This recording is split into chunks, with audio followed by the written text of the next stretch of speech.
तो बच्चों, हम पढ़ रहे थे इम्यूनोलॉजी। और इम्यूनोलॉजी लास्ट जो क्लास थी हमारी, उसमें हमने काफ़ी कवर कर ली थी। तो कुछ क्वेश्चंस इम्यूनोलॉजी से डिस्कस करते हुए हम नेक्स्ट टॉपिक स्टार्ट करेंगे। तो इम्यूनोलॉजी में कुछ पॉइंट्स रह रहे थे, तो आपसे क्वेश्चन के रूप में कर लेते हैं सॉल्व। हाँ भाई, तो बताइए सबसे अधिक मात्रा में पाई जाने वाली इम्यूनोग्लोबुलिन कौन सी होती है? सबसे अधिक मात्रा में कौन सी इम्यूनोग्लोबुलिन पाई जाती है? और ऑप्शन आपके पास वही है सारे, आईजीजी, आईजीए, आईजीडी, आईजीई और आईजीएम। कौन सी इम्यूनोग्लोबुलिन इसमें सबसे ज्यादा मात्रा में पाई जाती है? तो पवन, धर्मेंद्र मांझी, सुशील यादव, तीनों का बिल्कुल सही है। इम्यूनोग्लोबुलिन जो जी होती है, इम्यूनोग्लोबुलिन जी, ये सबसे ज्यादा मात्रा में पाई जाने वाली इम्यूनोग्लोबुलिन है। अगला क्वेश्चन हमारा है सबसे कम मात्रा में कौन सी इम्यूनोग्लोबुलिन पाई जाती है? सबसे कम मात्रा में रेणुका कुमावत, बताइए सबसे कम मात्रा में। ये सबसे अधिक हमने पूछा, सबसे कम मात्रा में कौन सी इम्यूनोग्लोबुलिन पाई जाती है? तो पवन ने बताया इम्यूनोग्लोबुलिन डी। ठीक है संदीप पाटीदार, थोड़ा सा डिटेल पढ़ना भाई, इम्यूनोग्लोबुलिन डी ही आपको मिलेगा। कई जगह इम्यूनोग्लोबुलिन ई भी है, लेकिन आईजीडी सबसे कम मात्रा में पाई जाती है। अगला जो क्वेश्चन है हमारा, बताइए किस इम्यूनोग्लोबुलिन को एप्सिलॉन इम्यूनोग्लोबुलिन कहते हैं? एप्सिलॉन, एप्सिलॉन इम्यूनोग्लोबुलिन किसे कहते हैं? एप्सिलॉन, एप्सिलॉन किसे बोलते हैं? ये आपके सामने ऑप्शंस हैं। तो अभिषेक ने सबसे पहले जवाब दिया है इम्यूनोग्लोबुलिन ई को, और पवन ने भी दे दिया, रेणुका, हरीश, मोहित, धर्मेंद्र, सभी का सही है भाई। इम्यूनोग्लोबुलिन ई को एप्सिलॉन इम्यूनोग्लोबुलिन कहते हैं। अब आपसे पूछा जाए किसी बछड़े का हमने सीरम टेस्ट किया और उस सीरम में इम्यूनोग्लोबुलिन ई बढ़ा हुआ मिला, तो क्या हो सकता है उसके? तो पहला ऑप्शन हमारा एलर्जी का है, दूसरा ऑप्शन पैरासाइटिक इन्फेस्टेशन का है, और तीसरा बॉथ है। बताइए, चूंकि हम इम्यूनोग्लोबुलिन्स को डिटेक्ट करने के लिए सीरम काम में लेंगे, इसलिए बताएं। बिल्कुल सही है पवन ने, हाँ बॉथ, धर्मेंद्र, अभिषेक सही है कि पैरासाइटिक इन्फेस्टेशन में और एलर्जी के कंडीशन में इम्यूनोग्लोबुलिन ई बढ़ जाती है। बिल्कुल लोकेंद्र सिंह ठीक है। अगला क्वेश्चन है हमारा रिएजिन। रिएजिन किस इम्यूनोग्लोबुलिन को कहते हैं? रिएजिन किस इम्यूनोग्लोबुलिन को कहते हैं? इनमें से कौन सी इम्यूनोग्लोबुलिन रिएजिन कहलाती है?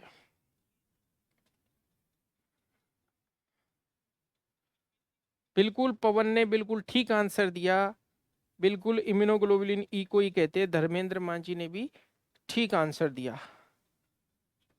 तो नेक्स्ट क्वेश्चन हमारा रहेगा, बताइए पेंटामर कौन सी बनाती है? पेंटामर कौन सी इम्यूनोग्लोबुलिन बनाती है? पेंटामर कौन सी इम्यूनोग्लोबुलिन बनाती है? धर्मेंद्र मांझी, पवन, बताइए कौन सी इम्यूनोग्लोबुलिन पेंटामर बनाती है? अभी आंसर किसी का नहीं आया है भाई। पवन, लोकेंद्र, बिल्कुल अभिषेक ने बिल्कुल करेक्ट बताया। तो इम्यूनोग्लोबुलिन धर्मेंद्र का भी सही है, आईजीएम जो है पेंटामर बनाती है। बिल्कुल ठीक है। अगला, सरफेस इम्यूनोग्लोबुलिन कौन सी होती है? सरफेस वाली, सरफेस किसे कहते हैं इनमें से? ये ऑप्शन है आपके पास, सरफेस इम्यूनोग्लोबुलिन कौन सी होती है? बिल्कुल अभिषेक कसाना, पवन बिल्कुल, धर्मेंद्र मांझी, सभी का सही है। रेणुका कुमावत, लोकेंद्र, अभिषेक, निम्मी, सभी का सही है। नेक्स्ट हमारा क्वेश्चन है, बताइए क्लंपिंग, क्लंपिंग कौन सी इम्यूनोग्लोबुलिन करती है? क्लम्पिंग कौन सी इम्यूनोग्लोबुलिन करती है? तो क्लम्पिंग के लिए कौन सी इम्यूनोग्लोबुलिन जानी जाती है? बिल्कुल पवन का आंसर सही है, बिल्कुल रेणुका का भी सही है। इम्यूनोग्लोबुलिन एम, धर्मेंद्र, प्रेमकांत, अभिषेक, लोकेंद्र, सभी का सही है। तो ये हमने कुछ इम्यूनोग्लोबुलिन्स के क्वेश्चंस डिस्कस किए। एक क्वेश्चन और आपको बताना है। नेक्स्ट है, बताइए इम्यूनोग्लोबुलिन्स जो होते हैं वो रासायनिक दृष्टि से क्या होते हैं?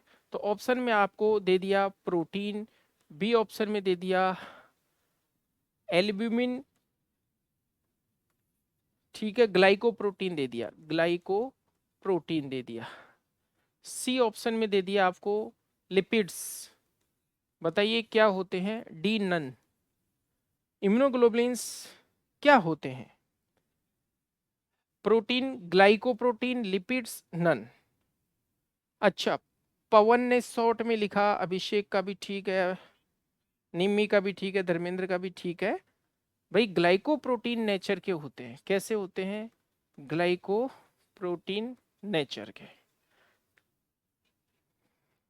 अगला क्वेश्चन हमारा है कि बताइए नॉर्मली इंटरफेरोन के बनने में कितना समय लगता है? सामान्य जो वायरल इन्फेक्शंस होते हैं उनमें इंटरफेरोन के बनने में कितना समय लगता है?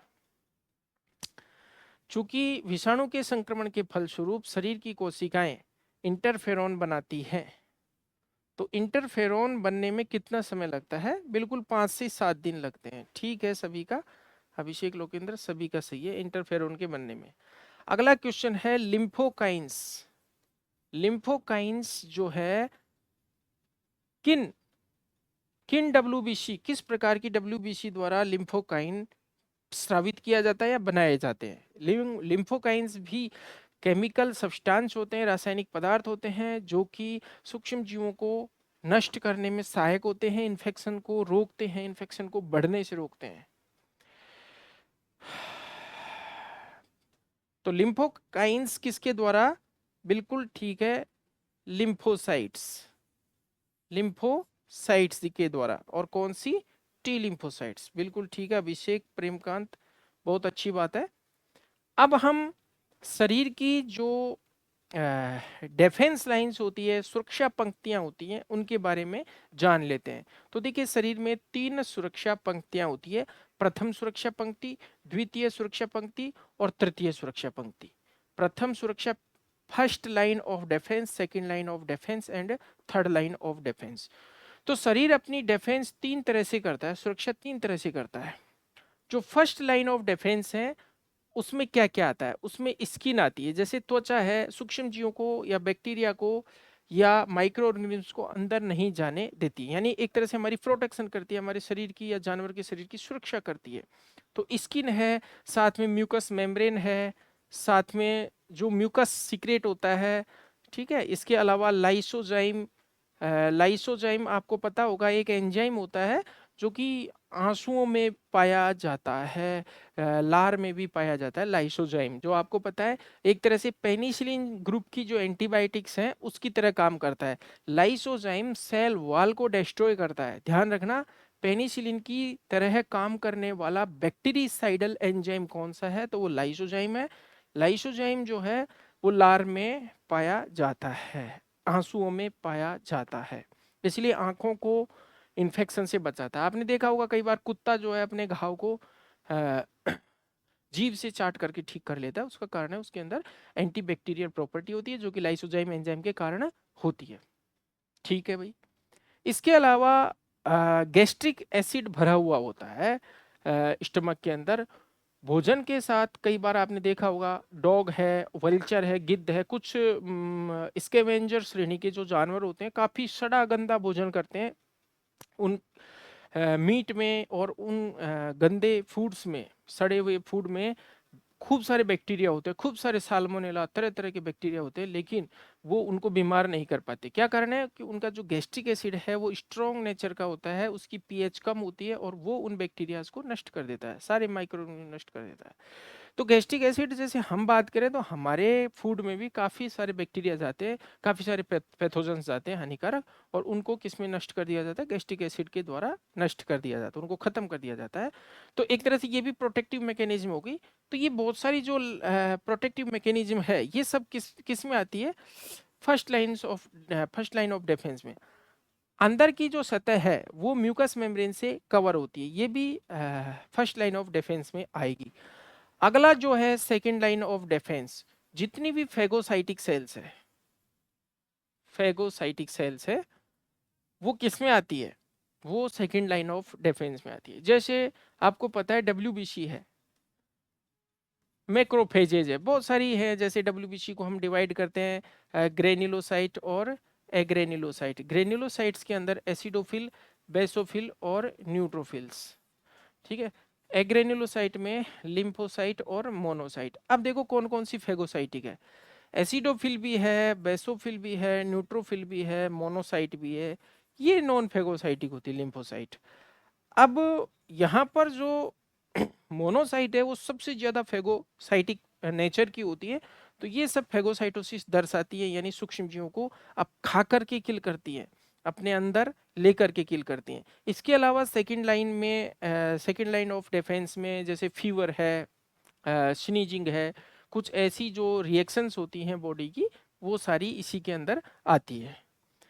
अगला है third line of defence. Third line of defence में क्या क्या आता है, जो केमिकल सीक्रेट किए जाते हैं जैसे लिम्फोसाइट से, वो कुछ सीक्रेट करे, कुछ बनाए, उनको हम थर्ड लाइन ऑफ डिफेंस में शामिल करते हैं। कोई भी पदार्थ बनाया जाता है, कोई भी रासायनिक पदार्थ, जैसे हम बात करें कि जैसे लिम्फोकाइन है या फिर इम्यूनोग्लोबुलिन्स हैं, ये सब क्या किस में आती है, थर्ड लाइन ऑफ डिफेंस में। जैसे बी लिम्फोसाइट्स क्या बनाती है, इम्यूनोग्लोबुलिन्स बनाती है। टी लिम्फोसाइट्स लिम्फोकाइन सीक्रेट करती है। तो खुद नहीं आ रही सामने, कुछ बना करके, हथियार बना करके भेज रही है। तो ये एडवांस टाइप की इम्यूनिटी हो गई। तो इसको कहते हैं हम थर्ड लाइन ऑफ डिफेंस। थोड़ी सी एडवांस हो जाती है, खुद फाइट करने नहीं जाता, इसमें किसी को भेजा जाता है। तो ये हमने शरीर की सुरक्षा पंक्तियां पढ़ी। इसके बाद कुछ पॉइंट्स है जिनके आंसर आप दे सकते हो। पहला है, रोग पैदा करने वाले जो सूक्ष्म जीव होते हैं वो क्या कहलाते हैं। आंसर दीजिए भाई, रोग पैदा करने वाले सूक्ष्म जीव क्या कहलाते हैं, बताएं।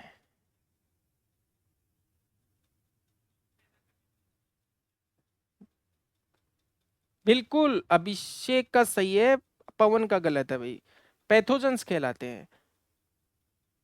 पवन ने जल्दबाजी में पायरोजन कर दिया, पैथोजन। ठीक है, पायरोजन क्या होते हैं, जो शरीर का तापमान बढ़ा देते हैं, और शरीर का तापमान का नियंत्रण का केंद्र होता है हाइपोथैलेमस।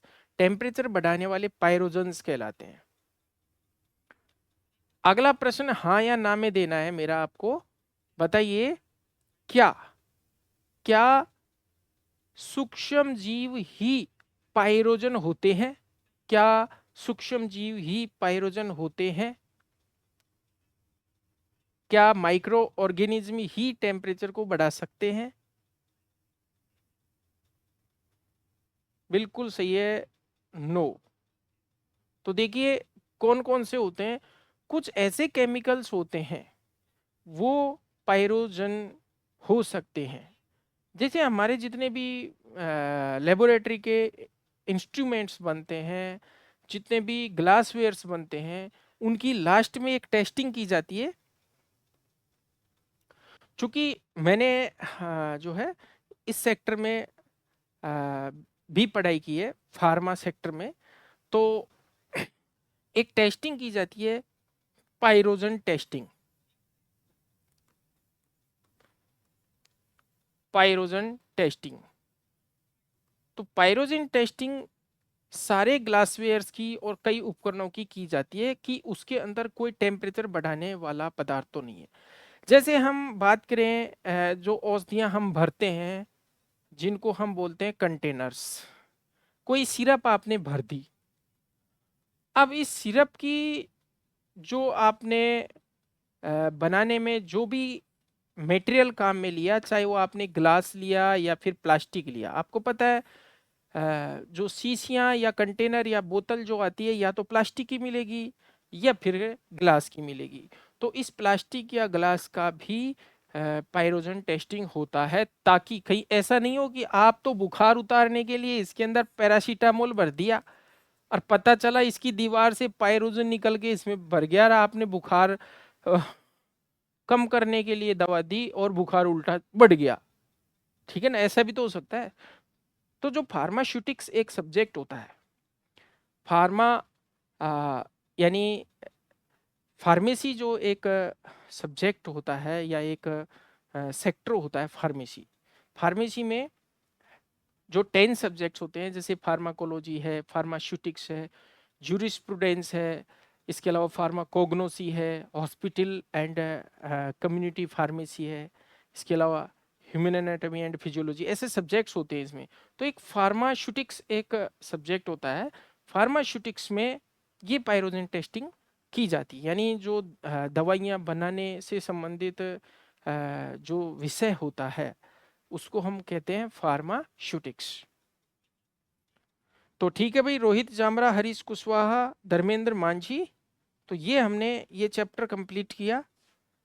अब हम एक नया चैप्टर शुरू कर रहे हैं जहां से एनाटॉमी और फिजियोलॉजी की शुरुआत होती है। बेसिक एक टॉपिक ले लेते हैं यहां से, तो veterinary anatomy, anatomy and physiology. तो देखिए, एनाटॉमी का शाब्दिक अर्थ आपको पता होगा।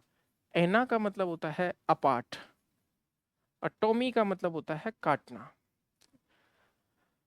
एना मतलब अलग करना या अपार्ट अलग करना, और टॉमी का मतलब होता है टू कट, यानी शरीर की संरचनाओं का काट करके अध्ययन करना या शरीर की संरचनाओं का अध्ययन करना क्या कहलाता है? एनाटॉमी कहलाता है। फिजियोलॉजी में हम क्या करते हैं? फिजियोलॉजी में हम शरीर की फंक्शनिंग का अध्ययन करते हैं, शरीर के अंगों की क्रियाविधि का या फिर शरीर की क्रियाविधि का अध्ययन करते हैं। यानी फंक्शनिंग का अध्ययन फिजियोलॉजी में करते हैं, स्ट्रक्चर का अध्ययन एनाटॉमी में करते हैं।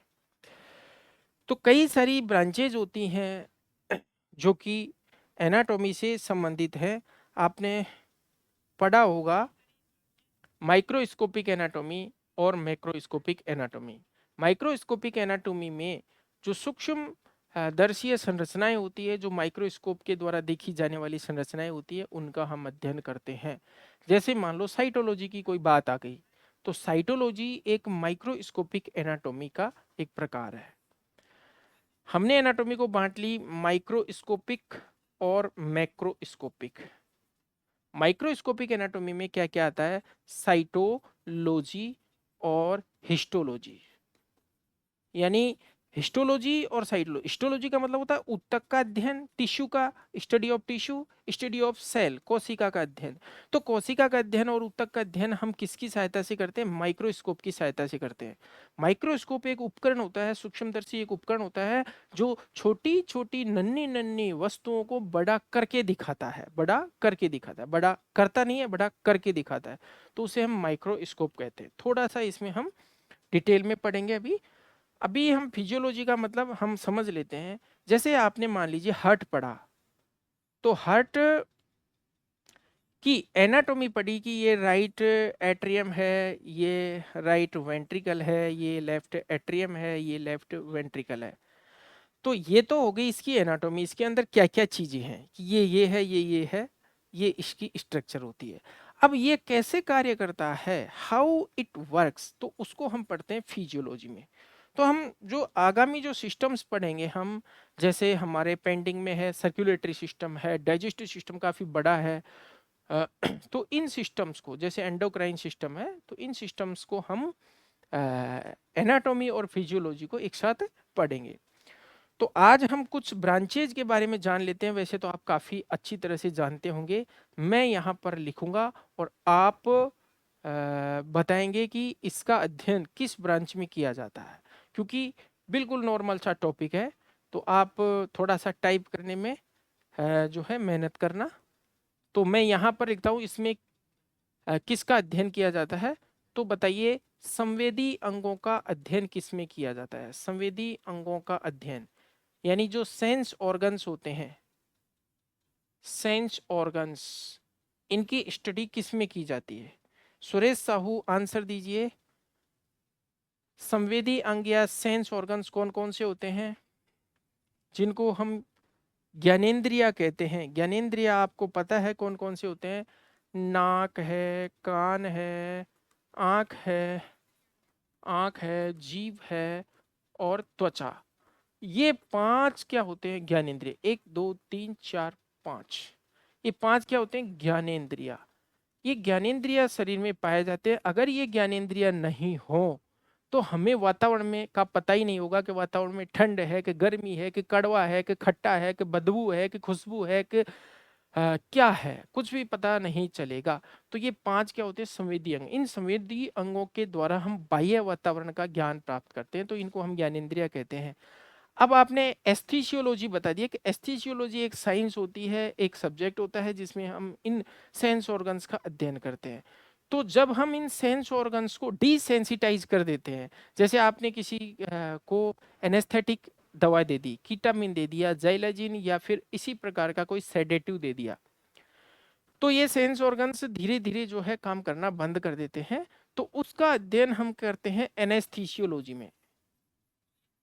एनेस्थीसियोलॉजी, एनेस्थीसियोलॉजी का मतलब निश्चेतना। ये तो सब हो गई चेतना। तो चेतना किसके कारण होती है? सेंस ऑर्गन्स के कारण। तो इसका अध्ययन हम किस में करेंगे? एस्थीसियोलॉजी, एस्थीसियोलॉजी। तो एनेस्थीसियोलॉजी यानी निश्चेतना। जब ये हमारे अंग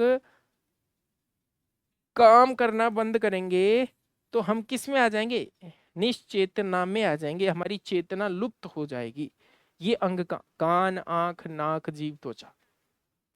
तो एनेस्थीसियोलॉजी में हम एनेस्थीसिया का अध्ययन या निश्चेतना का अध्ययन करते हैं। अगला हमारा टॉपिक या सॉरी क्वेश्चन रहेगा, बताइए सिंडेस्मोलॉजी में किसका अध्ययन करते हैं? सिंडेस्मोलॉजी में किसका अध्ययन करते हैं? बताएं भाई, सिंडेस्मोलॉजी में किसका अध्ययन करते हैं? सिंडेस्मोलॉजी में किसका अध्ययन करते हैं?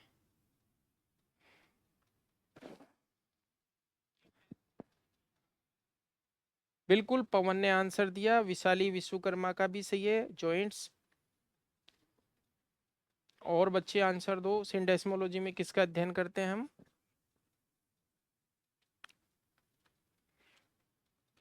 सही है, हम जॉइंट्स का अध्ययन करते हैं किसमें? सिंडेस्मोलॉजी।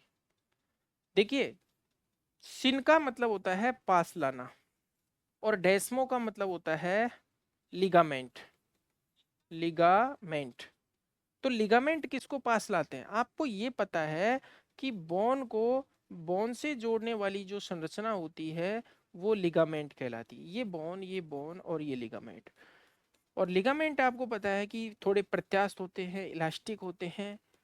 ये लिगामेंट किसको सिन करते हैं, किसको जोड़ते हैं? बोन को बोन से जोड़ते हैं। तो बोन को बोन से जोड़ने से कौन सी स्ट्रक्चर बनी?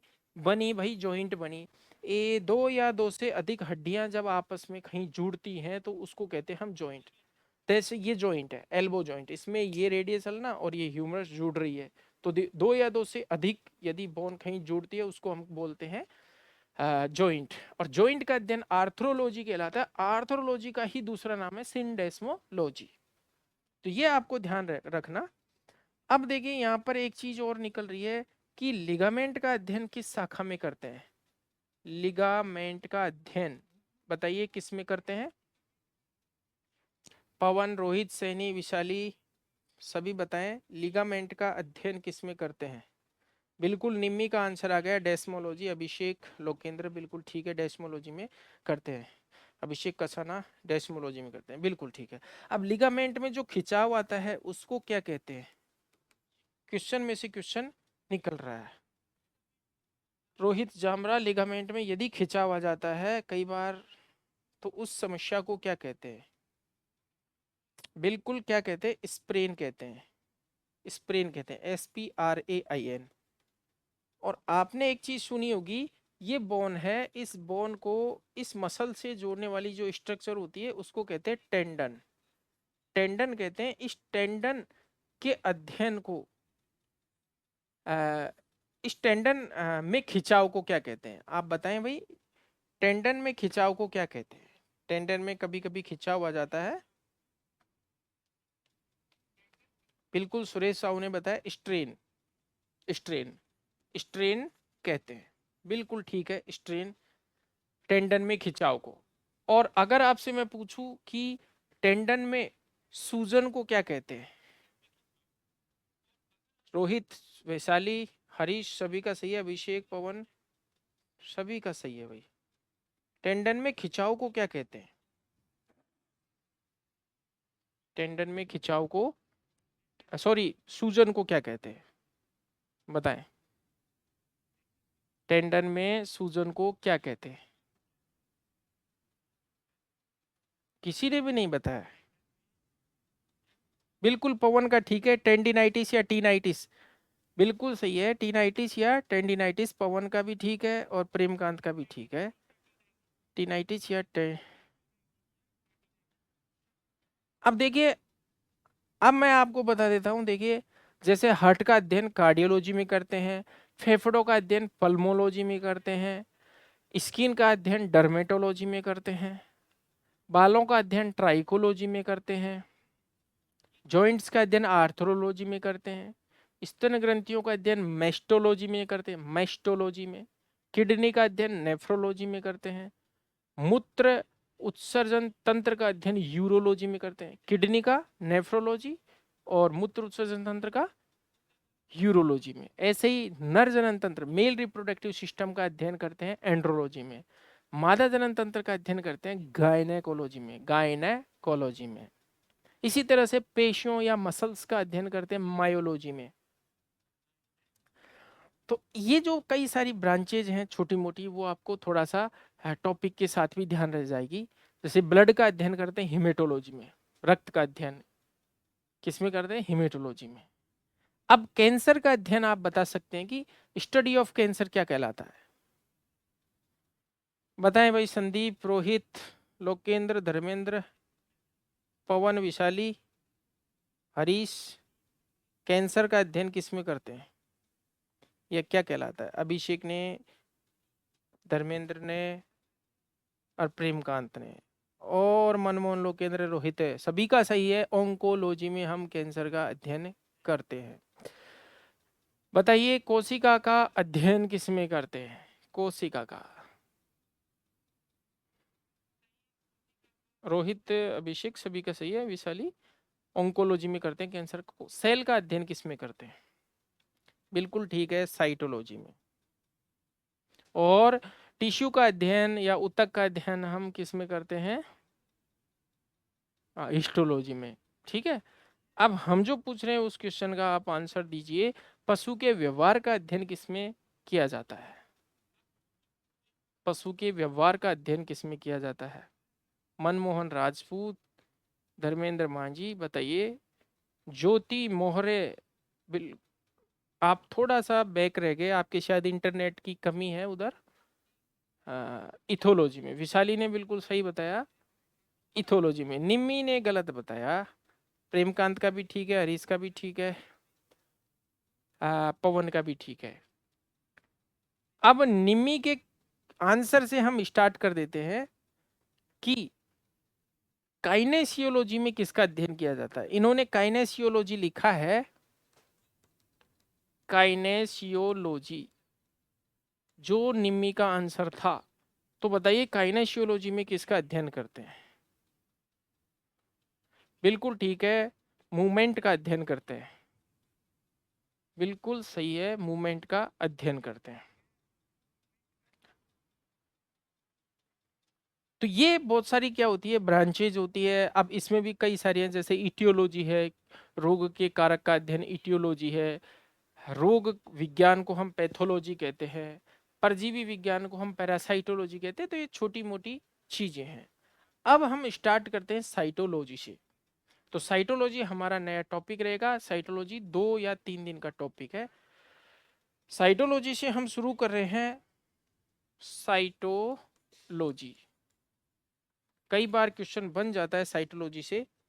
तो देखिए साइटोलॉजी नया टॉपिक है, ध्यान रहे हल्के में नहीं लें, क्योंकि अगर आप इसको हल्के में ले रहे हैं तो मैं आपसे पूछ सकता हूं कि बताइए प्लाज्मा लेमा, प्लाज्मा लेमा जो शब्द दिया था वो किसने दिया था? प्लाज्मा लेमा जो वर्ड दिया था किसने दिया था? अगर आप हल्के में ले रहे हैं तो आप आंसर दीजिए। कोशिका झिल्ली की जो सतह पर, कोशिका झिल्ली की सरफेस पर, सेल मेम्ब्रेन की सरफेस पर जो आइडेंटिफिकेशन के लिए जो प्रोटीन्स होती है, क्या केमिकल्स होते हैं, वो कौन से होते हैं? आइडेंटिफिकेशन, कोशिका की पहचान हेतु कोशिका झिल्ली की सतह पर क्या पाए जाते हैं? बिल्कुल अभिषेक कसाना आपका गलत है, नगेली क्रेमर ने नहीं दिया था।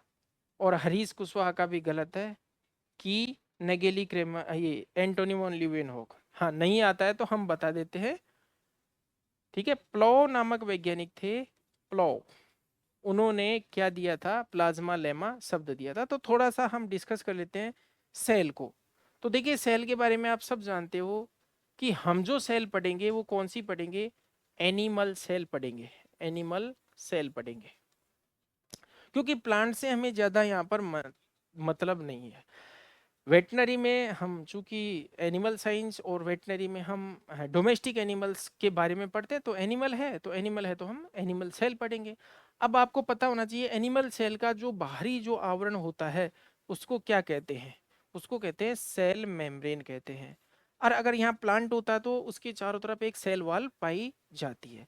अब मेरा क्वेश्चन ये है कि ये तो न्यूक्लियस हो गया, और ये इस साइटोप्लाज्म में आपको पता है ये होता है साइटोप्लाज्म, जो केंद्रक झिल्ली के बाहर जो तरल पदार्थ भरा हुआ होता है, जो कि सेल मेम्ब्रेन या कोशिका झिल्ली के अंदर होता है, इसको हम कहते हैं साइटोप्लाज्म। इसको कोशिका द्रव्य कहते हैं हिंदी में। ये न्यूक्लियस है या केंद्रक है। और ये है ईआर, एंडोप्लाज्मिक रेटिकुलम, जो कि झिल्लियों का और नलिकाओं का एक तंत्र होता है, जो कि केंद्रक झिल्ली से बाहर साइटोप्लाज्म के अंदर बिखरा हुआ होता है और कोशिका का अंतःकंकाल या एंडोस्केलेटन बनाता है। उसे हम एंडोप्लाज्मिक रेटिकुलम या ईआर कहते हैं। अब बात आती है यहाँ पर, ये ईआर ऐसे कोशिकांग बनाता है जिनको हम गोल्जी बॉडी कहते हैं, जो कि सीक्रेशन में सहायता करते हैं। और ये गोल्जी बॉडी लाइसोसोम बनाते हैं। इस तरह का आपने कोशिकांग देखा होगा, इसको माइटोकॉन्ड्रिया कहते हैं। तो ये जो आपको दिखाई दे रही है एक यूकेरियोटिक सेल है, यूकेरियोटिक सेल। तो ये बात आई कि यूकेरियोटिक और प्रोकैरियोटिक क्या होती है। प्रोकैरियोटिक सेल्स कम डेवलप सेल्स होती हैं, जैसे बैक्टीरिया है, अ, उनके अंदर ये पाई जाती है। ब्लू ग्रीन एल्गी में इनमें क्या पाई जाती है? प्रोकैरियोटिक सेल्स, जो कि कम विकसित होती है। देखिए प्रोकैरियोटिक में प्रो शब्द का मतलब होता है प्रिमिटिव, प्रिमिटिव का मतलब होता है पुराना, पुराना मतलब आद्य, आद्य मतलब कम विकसित। तो कम विकसित केरियो, केरियो मतलब केंद्रक, प्रोकैरियोटिक, केरियो मतलब केंद्रक। जो कम विकसित केंद्रक वाली कोशिकाएं होती हैं उनको प्रोकैरियोटिक कोशिकाएं कहती हैं। और यूकेरियोटिक में यू का मतलब सू, जैसे यूपनिया होता है अच्छी सांस लेना, यूपनिया, तो यू का मतलब होता है अच्छा या सु। तो सुविकसित केंद्रक वाली कोशिकाओं को हम यूकेरियोटिक सेल्स कहते हैं। केरियो का मतलब यहाँ पर केंद्रक है। अब आपसे मैं पूछता हूं कि प्रोकैरियोटिक सेल में किस प्रकार का राइबोसोम पाया जाता है? बताएं भाई, बताएं प्रोकैरियोटिक सेल में किस प्रकार का राइबोसोम पाया जाता है?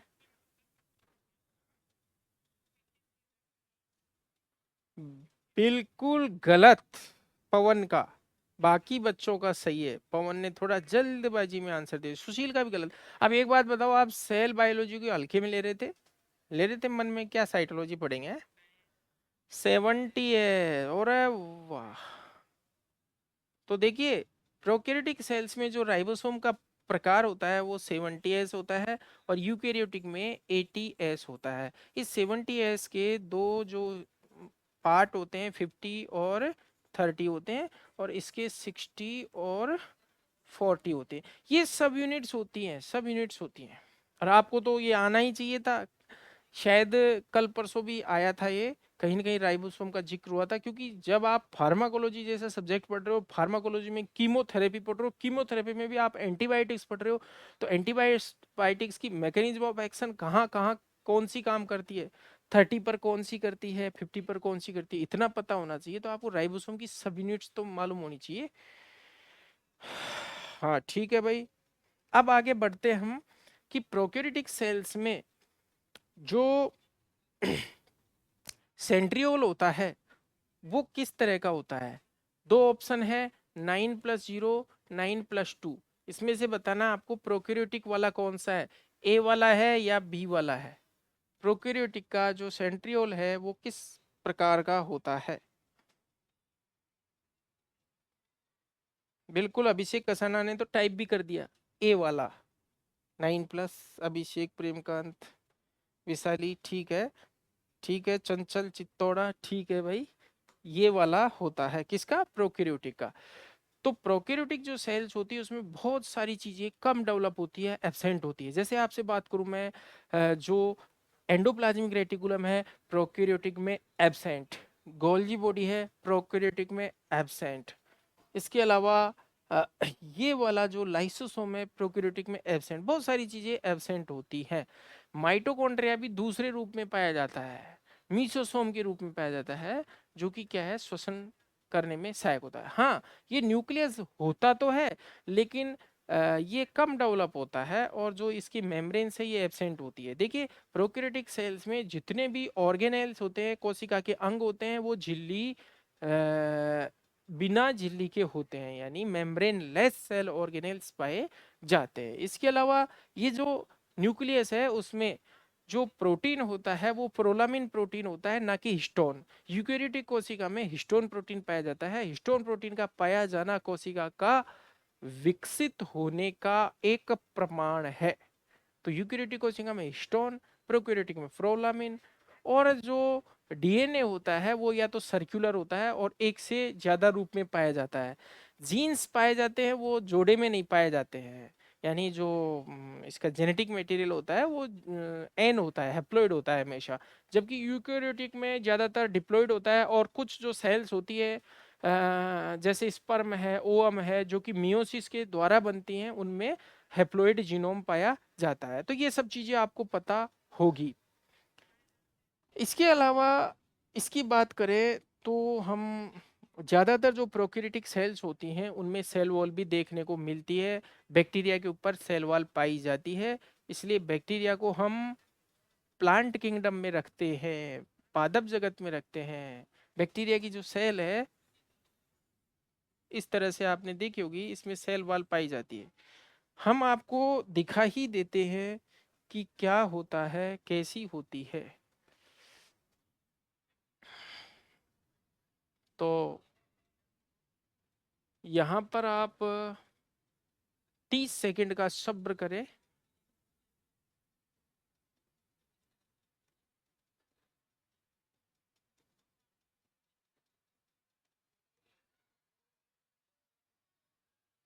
ये देखिए आपके सामने, ये जो सेल है ये प्रोकैरियोटिक सेल है।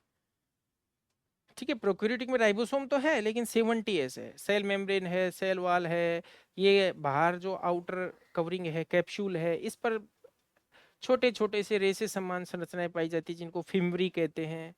एक बड़ी सी जो एक धागीनुमा संरचना है इसको फ्लैजिला कहते हैं। आपको पता है फ्लैजिला इसके तैरने में या इसके चलने में सहायता करती है।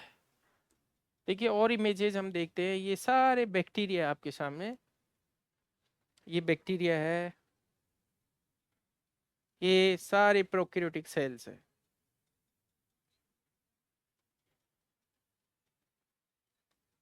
प्रोकैरियोटिक सेल्स जिसमें बैक्टीरिया है मेनली, और यूकेरियोटिक और प्रोकैरियोटिक का देखिए ये डिफरेंस है यहाँ पर। इसमें ज्यादातर कोशिकांग पाए जाते हैं, इसमें बहुत कम पाए जाते हैं। और केंद्रक जो होता है या न्यूक्लियस होता है वो कम विकसित होता है।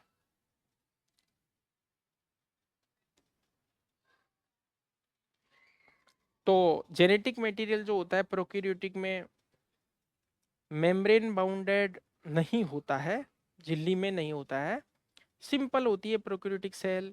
प्रोकैरियोटिक सेल साइज में छोटी होती है और सर्कुलर डीएनए पाया जाता है, वृत्ताकार या गोलाकार डीएनए पाया जाता है। इसमें प्लाज्मिड भी पाया जाता है प्रोकैरियोटिक में। राइबोसोम्स जो होते हैं वो 70S टाइप के होते हैं। सेल वॉल भी पाई जाती है। इसमें जो रिप्रोडक्शन होता है प्रोकैरियोट्स में वो बाइनरी फिशन से होता है, द्विविखंडन से होता है। जबकि अपनी जो कोशिका होती है यूकेरियोटिक, उसमें माइटोसिस द्वारा कोशिका विभाजन होता है। माइटोसिस या मियोसिस दोनों में से कोई सा होता है। तो बहुत सारी काम की चीजें हैं इसमें। अब देखिए बढ़िया बढ़िया क्वेश्चन बन रहे हैं।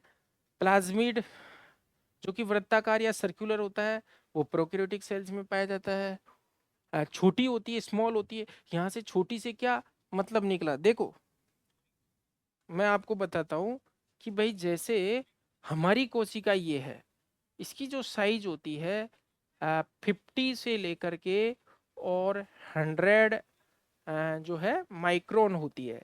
और जो प्रोकैरियोटिक सेल्स होती है उसकी 5 माइक्रोन की कैटेगरी की होती है। अब आपने कई बार सुना होगा कि शरीर में जीवाणु का संक्रमण हो गया, बैक्टीरिया का इन्फेक्शन हो गया। अब अगर मान लो हमारी सेल से ये बैक्टीरिया बड़ा होता तो कैसे इसमें घुस पाता। तो ये 50 बीघे का खेत है जिसमें 5 बीघे का जानवर जो है ऐसे घुस गया और इसको बीमार कर दिया। ठीक है, समझ में आई बात। तो ये तो है प्रोकैरियोटिक सेल्स, ये है eukaryotic cells. Means eukaryotic cells is 10 to 20 times more in size than prokaryotic cell. तो ध्यान रखना काफी बड़ी होती है इसकी तुलना में। अब हम बात करते हैं सेल की स्ट्रक्चर की। तो सेल की स्ट्रक्चर हम पढ़ेंगे, एक एक सेल ऑर्गेनेल भी पढ़ेंगे। इससे पहले हम हिस्ट्री पढ़ लेते हैं इसकी। तो कोशिका का जो इतिहास हम देखते हैं, सबसे पहले रॉबर्ट हुक का नाम आता है। रॉबर्ट हुक, रॉबर्ट हुक ने 1665 में 1665 में अपना बनाया हुआ सिंपल सा माइक्रोस्कोप था, इससे लकड़ी के कॉर्क को देखा, इसको देखा। और देखने के बाद उसको इसमें कैसी संरचनाएं दिखाई दी, इस तरह से मधुमक्खी के छत्ते जैसी संरचनाएं, हेक्सागोनल स्ट्रक्चर्स दिखाई दी। और इन मधुमक्खी के छत्ते जैसी संरचनाओं को इस रॉबर्ट हुक ने सेला कहा। और इस सेल से, सेला से ही सेल नामकरण हुआ। यानी आपसे कोई पूछा जाए कि सेल नामकरण किसने किया, रॉबर्ट हुक ने किया। और रॉबर्ट हुक ने सबसे पहले क्या देखा था, लकड़ी का कॉर्क देखा था। लकड़ी मृत होती है, लकड़ी जब सुखा दिया जाता है पेड़ को तो लकड़ी बनती है। अब सूख गया यानी उसका जो कोशिका द्रव्य है साइटोप्लाज्म में, उसका पानी उड़ गया। यानी अब सिर्फ सेल्यूलोज का ढांचा रह गया। और सेल्यूलोज के साथ साथ में कुछ जो जमाव होता है उसके अंदर लिग्निन, पेक्टिन, सुबेरिन, इन सब का एक ढांचा सा रह गया। हालांकि वो कठोर होता है लेकिन वो मृत होता है और उसमें जो खोखली संरचनाएं हैं वो सेल कही उसने। यानी रॉबर्ट हुक ने सबसे पहले डेड सेल देखी थी, मृत कोशिका देखी थी। लेकिन इन्हें फिर भी क्या कहा जाएगा, फादर ऑफ साइटोलॉजी कहा जाएगा रॉबर्ट हुक को, 1665। और ये जो सब कुछ वर्णन जो है इन्होंने इसको एक पुस्तक में किया था, उस पुस्तक का नाम आप बता सकते हो, बताओ भाई।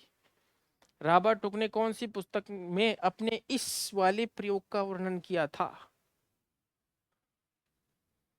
मनमोहन, पवन, चंचल, विशाली, प्रेमकांत, रोहित, अभिषेक कसाना ने आंसर दिया।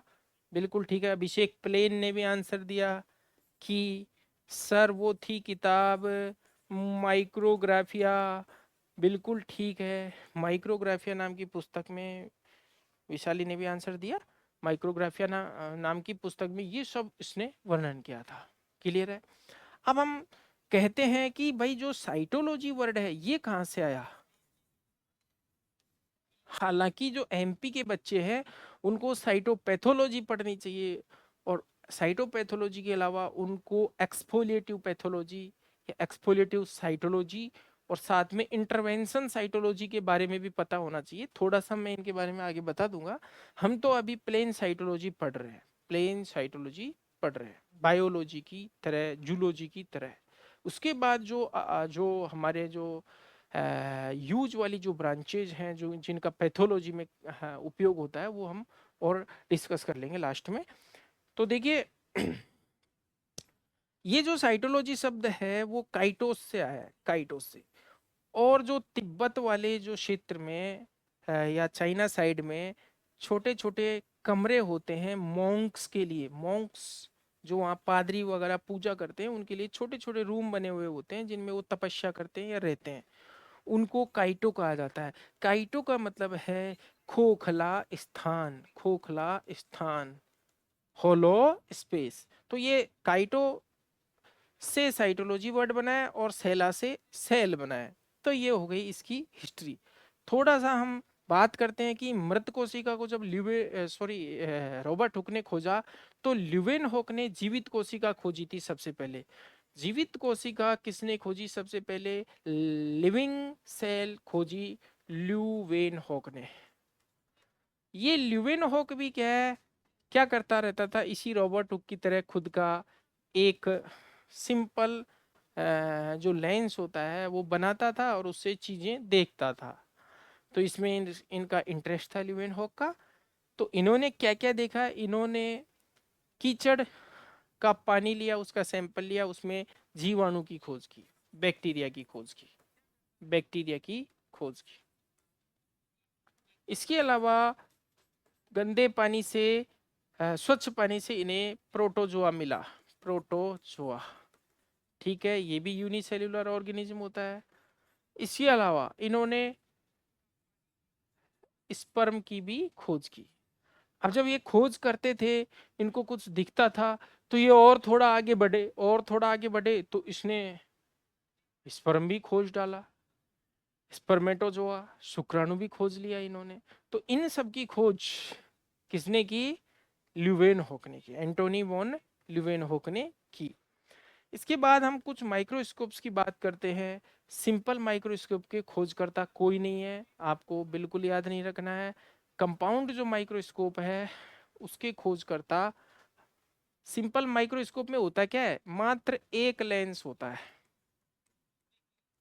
जो हमको कक्षा 12 में जो डिसेक्शन बॉक्स में एक लेंस मिलता है, उसी तरह का एक कॉन्वेक्स लेंस होता है, उत्तल लेंस होता है। ठीक है, सिंपल माइक्रोस्कोप। कंपाउंड माइक्रोस्कोप में क्या होता है, इस तरह से दो लेंसों का संयोजन बना दिया जाता है। ये जो लेंस होता है, यहाँ आंख होती है, इसको अभिनेत्रिका कहते हैं, अभिनेत्रिका। अभिनेत्रिका को इंग्लिश में कहते हैं आई पीस, आई पीस। और यहाँ पर सामान रखा जाता है जिसको हमको देखना है, छोटी छोटी चीजें, तो इसको कहते हैं ऑब्जेक्टिव लेंस या अभिदृश्यक, हिंदी में कहते हैं अभिदृश्यक लेंस। तो इसे हम कंपाउंड माइक्रोस्कोप कहते हैं। कंपाउंड क्यों कहा? क्योंकि दो लेंस, यहाँ पर एक लेंस, यहाँ पर एक लेंस। अब यहाँ तीन लेंस लगे हुए होते हैं इस तरह से, तो हम इनको घुमा लेते हैं। एक 10x का हो गया, एक 40x का हो गया, और एक 100x का हो गया। यहाँ पर x का मतलब होता है कि ये इतना गुना करके उस चीज को दिखाएगा। तो 40x वाला 40 गुना करके उस छोटी चीज को हमें दिखाता है। लेकिन यहीं पर बात समाप्त नहीं होती है। यहाँ मान लीजिए 10x वाला है, तो इसकी मैग्निफिकेशन पावर जो होती है m is equal to M into M1 into M2 होती है। ये ध्यान रखना।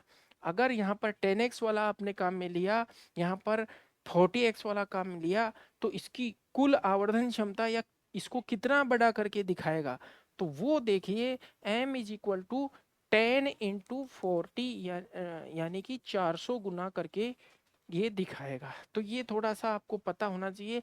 लेंस की पावर का जो मात्रक होता है वो होता है डायप्टर, और इसे बोलते हैं हम मैग्नीफाइंग पावर या आवर्धन क्षमता। तो आवर्धन क्षमता हम दोनों लेंसों की टोटल नहीं करते, हमेशा मल्टीप्लाई करते हैं इन दोनों को, और इसे हम कंपाउंड माइक्रोस्कोप कहते हैं। आजकल ये इलेक्ट्रिक चलने लग गया है, जिसमें ये दो वाले होते हैं, बाइनोकुलर, दोनों आंखों से देखने वाला होता है।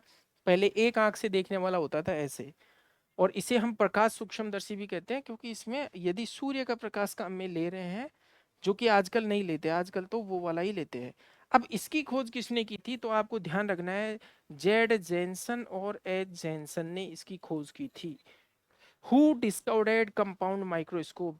Jensen and Janssen discovered compound microscope. Nisha Jat, good evening. अब हम आ जाते हैं किस पर, अब हम आ जाते हैं इलेक्ट्रॉन माइक्रोस्कोप पे, जो सबसे पावरफुल होता है। माइक्रोस्कोप पढ़ने के बाद हम सेल मेम्ब्रेन पढ़ेंगे, उसके बाद एंडोप्लाज्मिक रेटिकुलम पढ़ेंगे, उसके बाद हम गोल्जी बॉडी पढ़ेंगे, फिर लाइसोसोम पढ़ेंगे, फिर माइटोकॉन्ड्रिया पढ़ेंगे, फिर राइबोसोम पढ़ेंगे। इस तरह से स्टेप बाय स्टेप एक एक पढ़ते, फिर सेंट्रोसोम्स, न्यूक्लियस, क्रोमोसोम्स, ये पढ़ते पढ़ते हम इस साइटोलॉजी को पूरी करेंगे। तो आपसे मैं पूछ रहा हूं, बताइए इलेक्ट्रॉन माइक्रोस्कोप की खोज किसने की थी?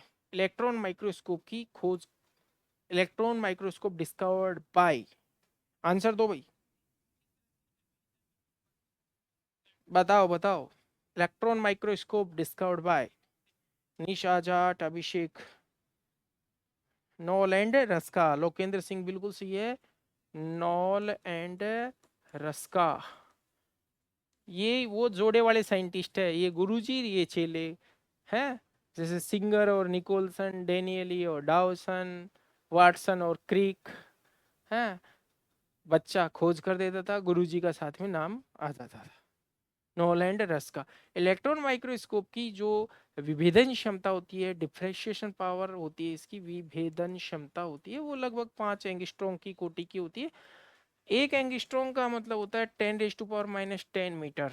तो ध्यान रखना, 10⁻⁻10 मीटर 1 एंगस्ट्रॉम। और अगर हम इसे नैनोमीटर में कन्वर्ट करें तो ये हो गया 0.5 नैनोमीटर, क्योंकि 1 नैनोमीटर में होता है 10⁻⁻9 मीटर। ये थोड़ा सा आप ध्यान रख लेना। नैनोमीटर और एंगस्ट्रॉम, एंगस्ट्रॉम और नैनोमीटर दोनों ही दूरी या लंबाई के मात्रक है। 1 nanometre is equal to 10⁻⁻9 metre and 1 angstrom is equal to 10⁻⁻10 metre. अब हम बात कर लेते हैं कि ये कितनी दूरी होती है, कितनी लंबाई। तो भैया ध्यान रखना, ये बिल्कुल छोटी सी लंबाई होती है, बिल्कुल छोटी सी, यानी आणविक स्तर की ये लंबाई होती है, जो हम इलेक्ट्रॉन माइक्रोस्कोप से देख पाते हैं। यानी इलेक्ट्रॉन माइक्रोस्कोप का इतना पावर होता है कि वो किसी भी चीज को 2 लाख से 5 लाख गुना करके हमें दिखा सकता है। अब हम बात करते हैं सबसे बड़ी कोशिका कौन सी है, सबसे छोटी कोशिका कौन सी है। तो सबसे बड़ी जो सेल होती है वो आपको पता है, शुतुरमुर्ग का अंडा, ऑस्ट्रिच एग सबसे बड़ी कोशिका होती है।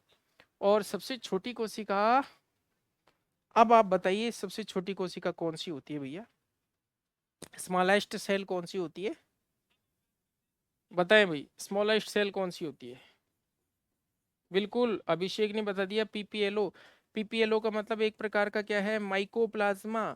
और माइकोप्लाज्मा को हम पादप जगत का जोकर भी कहते हैं।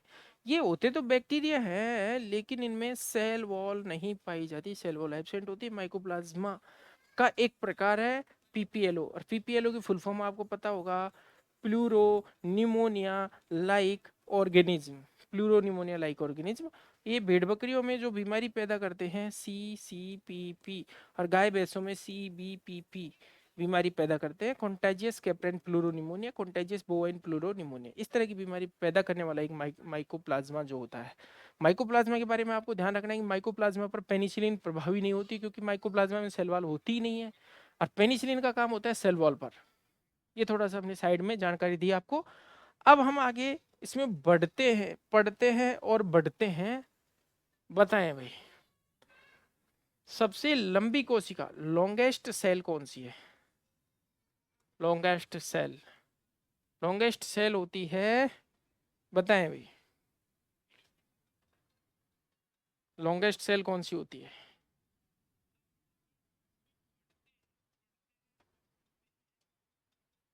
बिल्कुल ठीक है, न्यूरॉन।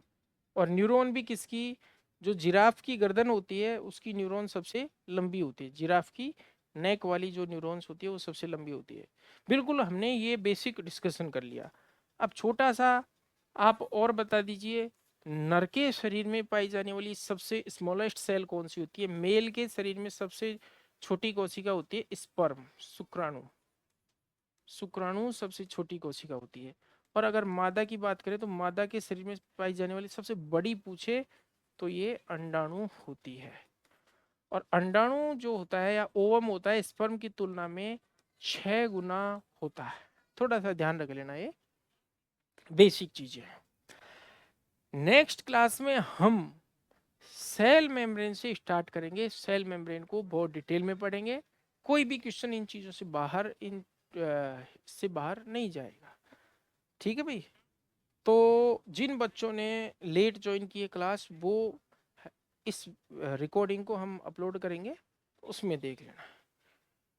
तो हमने 58 मिनट्स में, मेरे को ये लगता है कि सैकड़ों क्वेश्चन कर लिए, सैकड़ों। तो आज के लिए बहुत है। और कोई समस्या हो तो आपके पास नंबर है ही। तो हमारा जो टाइमिंग ज्यादातर 12 बजे का ही रहेगा।